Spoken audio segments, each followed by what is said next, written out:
नमस्कार साथियों, स्वागत है आपके अपने YouTube channel Sujeet sir GS में।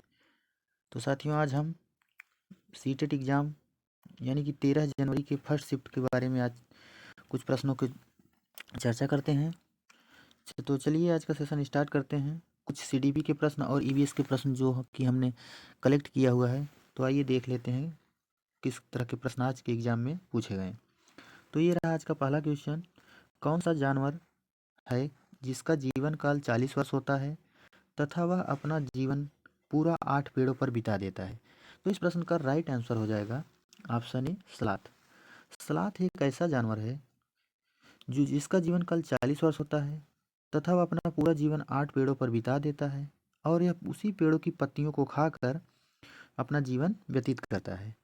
और एक बात, यह जानवर इतना आलसी होता है कि यह सप्ताह में एक बार शौच के लिए नीचे उतरता है तथा यह पेड़ों की टहनियों पर उल्टा लटक कर लगभग दिन के 17 घंटे यह सोता है। बढ़ते हैं अगले प्रश्न की तरफ। हावर्ड गार्डनर का बुद्धि का सिद्धांत किस पर बल देता है? ऑप्शन ए शिक्षार्थियों में अनुबंधित कौशलों पर, ऑप्शन बी सामान्य बुद्धि पर, ऑप्शन सी विद्यार्थियों में आवश्यक समान योग्यताओं पर, या ऑप्शन डी प्रत्येक व्यक्ति की विलक्षण योग्यताओं पर। तो हावर्ड गार्डनर के बुद्धि का सिद्धांत जो है, यह प्रत्येक व्यक्ति के विलक्षण योग्यताओं पर बल देता है। अगला क्वेश्चन, भाषा विकास में सहयोग करने का कौन सा तरीका गलत है? ऑप्शन ए बच्चे को बिना टीके प्रकरण पर बात करना, ऑप्शन बी उसकी अपनी भाषा के प्रयोग को अमान्य करना, ऑप्शन सी उसके प्रयोगों का समर्थन करना, ऑप्शन डी भाषा के प्रयोग के अवसर उपलब्ध कराना। तो इस प्रश्न का राइट आंसर हो जाएगा ऑप्शन बी उसकी अपनी भाषा के प्रयोग को अमान्य करना। यह जो है भाषा विकास में सहयोग करने का एक गलत तरीका है। अगला क्वेश्चन, थ फ च किस प्रकार की ध्वनियाँ हैं?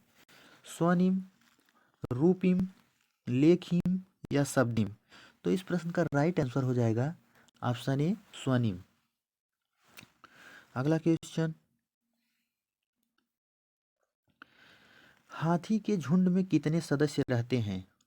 ऑप्शन ए 10 से 12, ऑप्शन बी 12 से 13, ऑप्शन सी 14 से 15, या ऑप्शन डी 5 से 7 लोग। तो इस प्रश्न का राइट आंसर हो जाएगा ऑप्शन सी 14 से 15 लोग। हाथी के झुंड में कुल 14 से 15 लोग रहते हैं तथा उस झुंड में हथनी और उसके बच्चे रहते हैं। हाथी जो है 14 साल तक झुंड में रहता है तथा उसके बाद उस झुंड को छोड़कर चला जाता है। अगला क्वेश्चन, विद्यालयों को किसके लिए वैयक्तिक विविधताओं को पूरा करना चाहिए? ऑप्शन ए वैयक्तिक शिक्षार्थी को विशिष्ट होने की अनुभूति कराने के लिए, ऑप्शन बी वैयक्तिक शिक्षार्थियों के मध्य खाई को कम करने के लिए, ऑप्शन सी शिक्षार्थियों के निष्पादन और योग्यताओं को समान करने के लिए, या ऑप्शन डी यह समझने के लिए कि क्या शिक्षार्थी सीखने के योग्य या अयोग्य हैं। तो इस प्रश्न का राइट आंसर हो जाएगा ऑप्शन डी।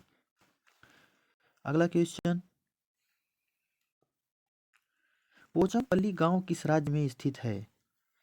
तेलंगाना में, आंध्र प्रदेश में, तमिलनाडु में या कर्नाटक में? तो इस प्रश्न का राइट आंसर हो जाएगा ऑप्शन बी। पोचमपल्ली गांव जो है आंध्र प्रदेश का एक गांव है। अगला क्वेश्चन, सीखने की तत्परता किसकी ओर संकेत करती है? ऑप्शन ए थार्नडाइक का तत्परता का नियम, ऑप्शन बी शिक्षार्थियों का सामान्य योग्यता स्तर, ऑप्शन सी सीखने के शतात्यक में शिक्षार्थियों का वर्तमान संज्ञानात्मक स्तर, या ऑप्शन डी सीखने के कार्य की प्रकृति को संतुष्ट करना। तो इस प्रश्न का राइट आंसर हो जाएगा ऑप्शन सी। अगला क्वेश्चन, गतिक कौशलों में अधिगम निर्योग्यता क्या कहलाती है? Option A dysphasia, option B dyspraxia, option C dyscalculia या ऑप्शन डी डिसलेक्सिया। तो इस प्रश्न का राइट आंसर हो जाएगा ऑप्शन बी। गति कौशलों में अधिगम निर्योग्यता जो है डिस्प्लेक्सिया के अंतर्गत आती है। अगला क्वेश्चन, अधिगम निर्योग्यता से क्या होती है? ऑप्शन ए समुचित निवेश के साथ सुधार योग्य नहीं होती, ऑप्शन बी एक स्थिर अवस्था है, ऑप्शन सी एक चर अवस्था है तथा ऑप्शन डी जरूरी नहीं कि कार्य पद्धति की हानि करे। तो इस प्रश्न का राइट आंसर हो जाएगा ऑप्शन सी, यह एक चर अवस्था है। अगला क्वेश्चन, राष्ट्रीय पाठ्यचर्या की रूपरेखा 2005 अधिगमकर्ता रचनावादी उपागम पर बल देती है, यह किस पर केंद्रित है? ऑप्शन ए शिक्षक द्वारा प्रभावी व्याख्यान और अनुदेशन, ऑप्शन बी परिभाषाओं और सूत्रों को याद करने, ऑप्शन सी नियमित गृह कार्य जमा कराने तथा ऑप्शन डी गतिविधियों में शामिल करते हुए शिक्षार्थियों की सक्रिय भागीदारिता। तो इस प्रश्न का राइट आंसर हो जाएगा ऑप्शन डी। अगला क्वेश्चन,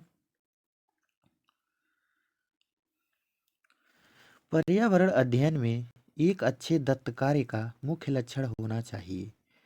ऑप्शन ए अधिगम विस्तार के अवसर उपलब्ध कराना, ऑप्शन बी प्रभावी अधिगम के लिए पाठ की दोहराई, ऑप्शन सी समय का बेहतर उपयोग सुनिश्चित करना तथा ऑप्शन डी शिक्षार्थियों को अनुशासन में बनाए रखना। तो इस प्रश्न का राइट आंसर हो जाएगा ऑप्शन ए, अधिगम विस्तार के अवसर उपलब्ध कराना। अगला क्वेश्चन, पर्यावरण अध्ययन के शिक्षक के रूप में चिड़ियाघर के भ्रमण का आयोजन करने का मुख्य उद्देश्य क्या होना चाहिए? ऑप्शन ए शिक्षा की गुणवत्ता के बारे में अभिभावकों को संतुष्ट करना, ऑप्शन बी शिक्षार्थियों को आनंद और मजा उपलब्ध कराना, ऑप्शन सी नित्य शिक्षण कार्यक्रम की एक रास्ता को बदलना, ऑप्शन डी शिक्षार्थियों को सक्रिय अधिगम अनुभव उपलब्ध कराना। तो इस प्रश्न का राइट आंसर हो जाएगा ऑप्शन डी, शिक्षार्थियों को एक सक्रिय अनुभव उपलब्ध कराना। अगला क्वेश्चन, माउंट एवरेस्ट एक भाग है, यानी कि माउंट एवरेस्ट किसका एक भाग है? तो इस प्रश्न का राइट आंसर हो जाएगा नेपाल का। माउंट एवरेस्ट जो है नेपाल का भाग है। अगला क्वेश्चन,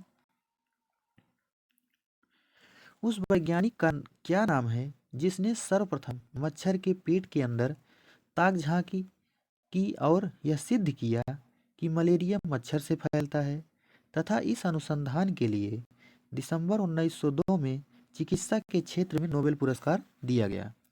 तो इस प्रश्न का राइट आंसर हो जाएगा ऑप्शन ए, रोनाल्ड रास्को। अगला क्वेश्चन, रात में जागने वाले जानवर हर चीज को किस रंग में देखते हैं? ऑप्शन ए केवल लाल रंग में देखते हैं, ऑप्शन बी हरे रंग में देखते हैं, ऑप्शन सी केवल काली और सफेद ही देख सकते हैं तथा ऑप्शन डी केवल हरे रंग में देख सकते हैं। तो इस प्रश्न का राइट आंसर हो जाएगा ऑप्शन सी, काले और सफेद रंग में देखते हैं। अगला क्वेश्चन, पंखुड़ियों के अंदर फूल के बीच में कुछ पतली पाउडर जैसी रचनाएं दिखाई देती हैं, जिन्हें कहते हैं? ऑप्शन ए वर्तिकाग्र, ऑप्शन बी परागकोश, ऑप्शन सी पराग या ऑप्शन डी मूलांकुर। तो इस प्रश्न का राइट आंसर हो जाएगा ऑप्शन सी, पराग। अगला क्वेश्चन, पक्षी अपनी गर्दन बहुत अधिक हिलाते हैं, इसका क्या कारण हो सकता है? ऑप्शन ए उनके कान पंखों से ढके होते हैं, ऑप्शन बी उड़ सकते हैं, ऑप्शन सी पक्षियों की आंखों की पुतली जो है घूम नहीं सकती तथा ऑप्शन डी पक्षियों की आंख छोटी होती है। तो इस प्रश्न का राइट आंसर हो जाएगा ऑप्शन सी, पक्षियों की आंखों की पुतली जो है घूमती नहीं है, इसलिए पक्षी जो है अपना गर्दन हिलाते हैं। अगला क्वेश्चन,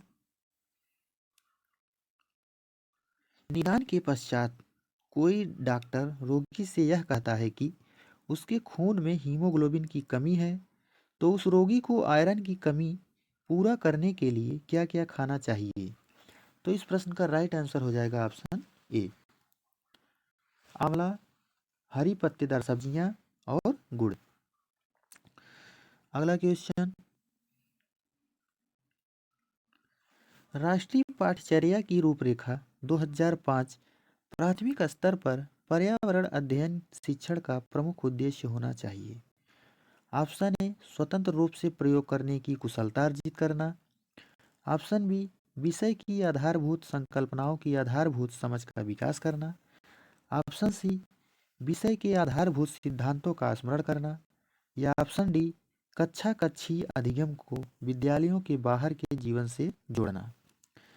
तो इस प्रश्न का राइट आंसर हो जाएगा ऑप्शन डी। अगला क्वेश्चन, बच्चों की मौखिक भाषा का सतत आकलन करने का सबसे बेहतर तरीका कौन सा है? ऑप्शन ए, शब्द पढ़वाना। ऑप्शन बी, प्रश्नों के उत्तर पूछना। ऑप्शन सी, विभिन्न संदर्भों में बातचीत। तथा ऑप्शन डी, सुने हुए को दोहराने के लिए कहना। तो इस प्रश्न का राइट आंसर हो जाएगा ऑप्शन सी, विभिन्न संदर्भों में बातचीत करना। अगला क्वेश्चन, भाषा में सतत और व्यापक आकलन का उद्देश्य क्या है? ऑप्शन ए, वर्तनीकीय शुद्धि के बिना लिखने की क्षमता का आकलन। ऑप्शन बी, भाषा की व्याकरण का आकलन। ऑप्शन सी, भाषा के मौखिक और लिखित रूपों में प्रयोग की क्षमता का आकलन। या ऑप्शन डी, पढ़कर समझने की क्षमता का आकलन। तो इस प्रश्न का राइट आंसर हो जाएगा ऑप्शन सी, भाषा के मौखिक और लिखित रूपों में प्रयोग की क्षमता का आकलन, जो है भाषा के सतत और व्यापक आकलन का उद्देश्य होता है। अगला क्वेश्चन, प्राथमिक स्तर पर भाषा सिखाने से क्या तात्पर्य है? ऑप्शन ए, भाषा वैज्ञानिक तथ्य स्पष्ट करना। ऑप्शन बी, भाषा का व्याकरण सिखाना। ऑप्शन सी, उच्च स्तरीय साहित्य पढ़ाना। या ऑप्शन डी, भाषा का प्रयोग सिखाना। तो इस प्रश्न का राइट आंसर हो जाएगा ऑप्शन डी, प्राथमिक स्तर पर भाषा सिखाने का तात्पर्य जो है भाषा का प्रयोग सिखाना होता है। अगला क्वेश्चन, प्राथमिक स्तर पर हिंदी भाषा शिक्षण के लिए सबसे अधिक महत्वपूर्ण क्या है? ऑप्शन ए, भाषा के प्रयोग के अवसर। ऑप्शन बी, भाषा उच्च स्तरीय तकनीकी यंत्र। ऑप्शन सी, पाठ्यपुस्तक। या ऑप्शन डी, व्याकरणिक नियमों का स्मरण। तो इस प्रश्न का राइट आंसर हो जाएगा भाषा प्रयोग के अवसर। अगला क्वेश्चन, कक्षा 1 और 2 के बच्चों के लिए आप किस तरह की कहानी का चयन करेंगे? ऑप्शन ए, बहुत छोटी हो। ऑप्शन बी, जिसमें बहुत सारे पात्र हों। ऑप्शन सी, जिसमें दो ही पात्र हों। या ऑप्शन डी, जिसके शब्दों, वाक्यों और घटनाओं के वर्णन की शैली चित्रात्मक हो। तो इस प्रश्न का राइट आंसर हो जाएगा ऑप्शन डी। अगला क्वेश्चन, प्राथमिक कक्षाओं में रोल प्ले का उद्देश्य होना चाहिए। ऑप्शन ए, बच्चों को अभिनय सिखाना। ऑप्शन बी, एक पद्धति के रूप में इसका उपयोग करना। ऑप्शन सी, विभिन्न संदर्भों में भाषा प्रयोग के अवसर प्रदान करना। या ऑप्शन डी, बच्चों को अनुशासित रखना। तो प्राथमिक कक्षाओं में रोल प्ले का मुख्य उद्देश्य यह होता है कि विभिन्न संदर्भों में भाषा प्रयोग के अवसर प्रदान करना। अगला क्वेश्चन, भाषा हमारे परिवेश में बिखरी हुई मिलती है, यह कथन किस पर लागू नहीं होता? ऑप्शन ए, भाषा प्रयोगशाला। ऑप्शन बी, अखबार। ऑप्शन सी, विज्ञान। या ऑप्शन डी, साइन बोर्ड। तो इस प्रश्न का राइट आंसर हो जाएगा ऑप्शन ए, भाषा प्रयोगशाला। अगला क्वेश्चन, जीन पियाजे की वह कौन सी अवस्था है जिसमें बच्चे के विकास में वस्तु स्थायित्व का समझ होता है? ऑप्शन ए संवेदी प्रेरक अवस्था, ऑप्शन बी औपचारिक संक्रियात्मक अवस्था, ऑप्शन सी पूर्व संक्रियात्मक अवस्था तथा ऑप्शन डी मूर्त संक्रियात्मक अवस्था। तो इस प्रश्न का राइट आंसर हो जाएगा ऑप्शन ए संवेदी प्रेरक अवस्था में बच्चे जो है वस्तु स्थायित्व का समझ बना लेते हैं तथा यह अवस्था जो है 0 से 2 वर्ष होती है तथा पूर्व संक्रियात्मक अवस्था जो है 2 से 7 वर्ष होती है और मूर्त संक्रियात्मक अवस्था 7 से 11 वर्ष होती है और औपचारिक अवस्था जो होती है 11 से ऊपर की होती है। अगला क्वेश्चन। तो साथियों आज के लिए बस इतना ही। साथियों वीडियो अच्छा लगे तो वीडियो को लाइक करें और ज़्यादा से ज़्यादा लोगों के पास शेयर करें तथा हमारे चैनल को सब्सक्राइब ना किया हो तो चैनल को एक बार ज़रूर सब्सक्राइब करें ताकि इसी तरह और वीडियो आप लोगों के पास पहुंचता रहे। तो धन्यवाद साथियों, मिलते हैं नेक्स्ट क्लास में।